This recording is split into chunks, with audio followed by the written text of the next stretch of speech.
This is Honeycomb running on a tablet. Can we project that, please? OK, let's take a look at Honeycomb in action. The first thing you'll notice is that there are no buttons on the front. All of the navigation controls are at the bottom of the screen, and they're virtual. They're drawn with pixels rather than paint. This has a couple of advantages. First, it means that the controls are always down, no matter how it is that you're holding the device. Also, the controls can reconfigure themselves depending on what you need to do. You'll see a little bit of that later on in the demo. Above the navigation controls is our new home screen for Honeycomb. Like previous versions of Android, you can customize your experience with widgets and shortcuts. For Honeycomb, though, we've made the widgets a lot more powerful. Let's take a look at the widgets that I have. Here I have my Gmail inbox. This is a great way of just at a glance seeing if there's anything important I need to deal with. Here's my calendar, and it's telling me I need to be here. And here are the bookmarks from the browser. On this screen, I have some shortcuts to contacts. I can use these to keep track of their status and also quickly to email or IM my contacts. Here I have a YouTube widget. It's showing me what's popular on YouTube. And then back over here, I have a couple of family photographs. So I already have everything at my fingertips, and I haven't even launched any applications yet. This shows what you can do with an operating system that was designed from the ground up to support multitasking. In this case, I'm letting Android do the multitasking for me, so I don't have to. The system is working to find information that is useful and relevant to me, and it's bringing it forward and keeping it all up to date. You can also see that we have an entirely new visual design for Honeycomb. We were aiming for something that is futuristic but familiar. It's like the kind of UI you've been seeing in sci-fi movies, where everything is 3D, it's controlled by gestures, and information reses in when you need it, and it dereses when you don't. Now, because mobile devices are very personal, people have always loved customizing their Android phones.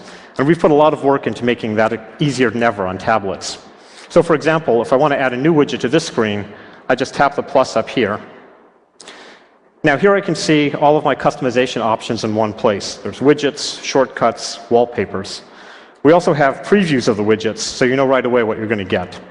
So if I want to add a clock to that screen, I just tap it, and it flies into place. If I want to move it, I can just pick it up and drag it where I want.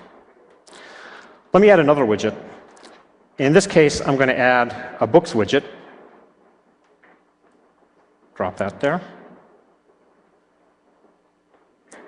This widget is showing me the books that I've purchased from Google eBooks. It gives me quick access to what I'm currently reading.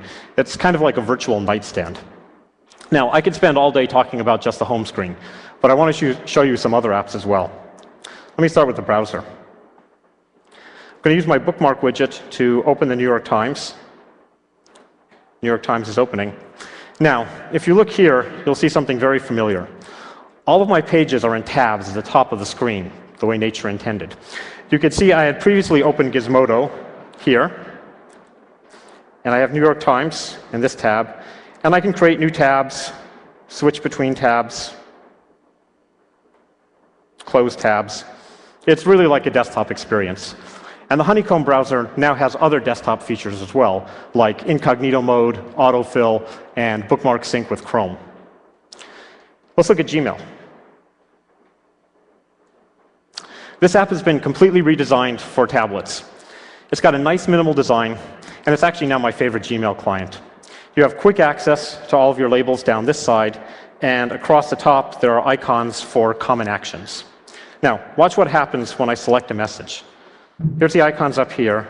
I'm going to select these three messages, and you saw that the icons flipped to show the actions that I can now take on these particular messages.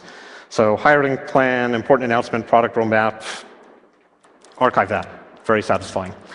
But this message, this looks more promising, so I'm going to read that. Dessert recommendation, bring some chocolate backs. OK, that looks good. So one of the strengths of Android has always been that you could mash up applications. You can easily access features in one app from a different app. Of course, that's still true in Honeycomb. So I'm going to jump directly from Gmail into Maps to find this dessert place that Roman is recommending.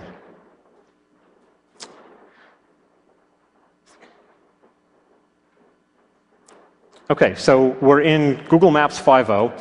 This app is already awesome on phones, but it's even better on a tablet. It really works well with a larger screen. Now, when I zoom in far enough, something magical happens. You can see that the buildings popped out of the ground in 3D. You can also tilt and rotate and zoom. And that's a notification coming in at the bottom of the screen. I'll talk about that in a second. Yeah, that's pretty awesome. OK, so a notification came in, and this is a good opportunity for me to talk about the notification system. This has been a big hit on phones, and we have redesigned it to be even better on a tablet. The notifications are still non-intrusive. They don't interrupt whatever you're doing. I was showing maps. The notification came in. But now they carry more information, including a photo if the notification is from a person. So Andy Rubin is sending me something. Let me read that. Don't forget to show task switching. OK, I'm going to show task switching. There's now always a button on the system bar down here that brings up a list of the last few apps I was in. Let me bring that up. This list has thumbnails showing the app state, so it's really easy to see what you want. And if you look closely down here, you can see a miniature version of the Bellagio that I was just looking at. If I want to jump back to the email you saw earlier, I can do that just by tapping back in email. And if I open this again, you can see what I was doing before the demo. I was playing games and watching videos. But let me show you Dungeon Defenders. So I jump back in right where I was before. In this case, I'm about to get mauled by a bunch of goblins. This game, I can tell you from extensive personal research, is really great on this hardware. It's been optimized specifically for the tablet, and you can see that it has a really nice frame rate. Zoom in, zoom out, defend myself a little bit.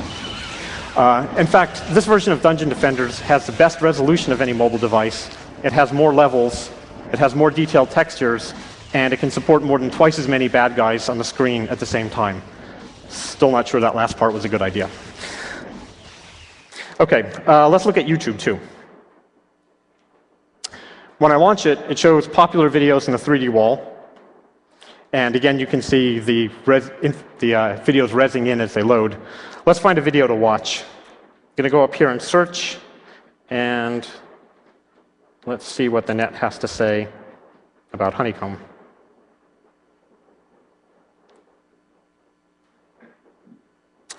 What do you know? Official Honeycomb Android 3.0 preview. So I tap that, the video loads. I can scrub forward a bit. Hey, that looks familiar. It's amazing what you can find on YouTube. OK. Videos are really great on the screen, and of course, books are too. I'm going to launch the Honeycomb version of Google eBooks. Now, eBooks has 3 million titles to choose from. I'm starting with about 10 here. And just like YouTube and Maps, the books are presented as a simple 3D space. The cool thing about this app is that it synchronizes automatically with the cloud. So your books are available anywhere, in a browser, on your phone, on a tablet, and your purchases and even the last page you read are kept in sync across all of your devices. All of this is done wirelessly. There's no cables, there's no tethering, and it's all automatic. It's kind of like literary telepathy. Reading a book is very natural, too. It looks just like the real thing. I'm going to bring this up. And when I turn pages, it feels just like a book. Now, I don't know if you saw that, but when I tapped the screen, the controls at the bottom faded away once I started reading. We call that lights out mode. And we can do this because all of the controls are virtual. This really lets you concentrate on the content. And of course, you can bring back the controls just by tapping. Now, we've seen that Honeycomb makes a really nice entertainment device. But Android has always been a great communication platform as well. Earlier, you saw me jump into Google Talk using notifications and multitasking. But sometimes you want face-to-face communication. And now Honeycomb supports that, too. I can go back into Google Talk, and I'll start a video chat with Matthias Duarte. He's our design director and responsible for the cool new look of Honeycomb.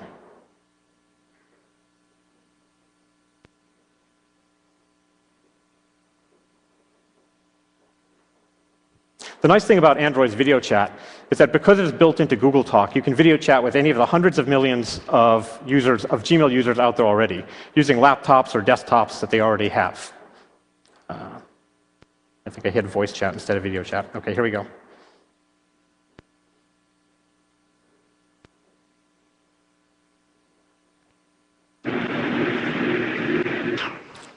Hey, Matthias, how are you? Hey, Mike, I'm so glad you called. The whole team wants to congratulate you here. Hey, guys. Thanks. Great demo. So I don't know if you can see this, but there's a front-facing camera, and it's pointing up here. So this guy's going to serve as a proxy for me. So that's a front-facing camera. All right. Thanks, Matthias. If you can catch him on the show floor, he'll be giving out these droids. So good luck. All right. We're really excited about this release.